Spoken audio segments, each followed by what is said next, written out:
அடுத்த ப்ரோமோ என்னன்னு பார்த்தீங்கன்னா, இப்போ வந்து சிந்தாமணி பிளான் பண்ண மாரி நம்ம விஜயா வந்து வீட்டோட டாக்குமெண்ட்ஸ குடுத்துடுறாங்க இல்லையா? சிந்தாமணி வந்து அத தான் பேர்ல மாத்திக்கலாம் அப்படின்னு சொல்லி பிளான் போடுறாங்க. பிளான் போட்டுட்டு மூவ் பண்ணிட்டுருக்காங்க. இந்த பக்கம் பார்த்தீங்கன்னா, ரோகிணி கிட்ட அந்த மனோஜ் வந்து பணத்தெல்லாம் குடுத்துட்டு, "உன் கடன் முடிஞ்சிருச்சு. இதுக்கப்புறம் ஷோரூம் பக்கம் வரக்கூடாது. உனக்கும் எனக்கும் எந்த சம்மந்தமும் இல்ல." அப்படின்ற மாரி சொல்லிடுறாங்க. மனோஜுக்கு எப்படி இவ்வளோ பணம் வந்துச்சு? தப்பா இருக்கே! அப்படின்னு சொல்லி இத சிந்தாமணி கிட்ட ரோகிணி வந்து ஷேர் பண்ணும்போது, சிந்தாமணி பார்த்தீங்கன்னா, "நான் தான் வாங்கி குடுத்தேன்." அப்படின்ற மாரி சொல்லிட்டுருக்காங்க.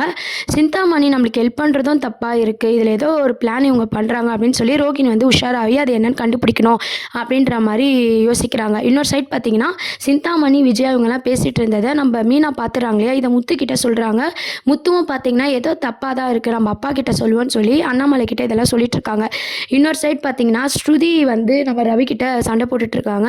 "ஏன் நேத்து உனக்கே கால் பண்ணி பேசிட்டுருக்கா? நான் பொண்டாட்டியா? அவ பொண்டாட்டியா?" அப்படின்ற மாரி கேட்டுட்ருக்காங்க. அதுக்கப்புறம் பார்த்தீங்கன்னா, நம்ம ஸ்ருதி வந்து வேலைலாம் நம்ம ரவிய விடுறதுனால, ரவிக்கு வந்து ஈகோ பிரச்சனை வருது. இதனால ஸ்ருதிக்கும், ரவிக்கும் இடையே ஒரு பிரச்சனை வருது. இத வந்து நீத்து வந்து யூஸ் பண்ணிக்கிறாங்க. அதுக்கப்புறம் செல்வம் மேல போட்ட கேஸ வந்து வாபஸ் வாங்க மாட்டேன் அப்படின்ட்டு அருண் சொல்லிடுறாரு.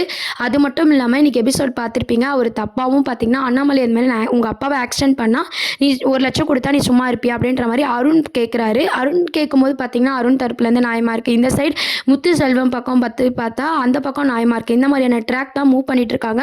அருண் வந்து தொடர்ந்து கேஸ் நடத்த போறாரு. வாபஸ் வாங்க போறதில்ல. இதனால முத்துக்கும் அருணுக்குமே இடையே நிறைய பிரச்சனைகள் வரப்போகுது. மீனாவும் சீதாவும் பாதிக்கப்பட போறாங்க. இன்னொரு ட்ராக் பார்த்தீங்கன்னா, அது வீட்டோட டாக்குமெண்ட்ஸ் சிந்தாமணி பிளான் பண்ண மாரி போயிடுச்சு. அத வச்சு அவங்க எப்படி வீட்ட வந்து தான் பேர்ல மாத்திக்க போறாங்க. இதெல்லாம் தான் அடுத்த ப்ரோமோவா இருக்கு. தேங்க்ஸ் ஃபார் வாட்சிங்.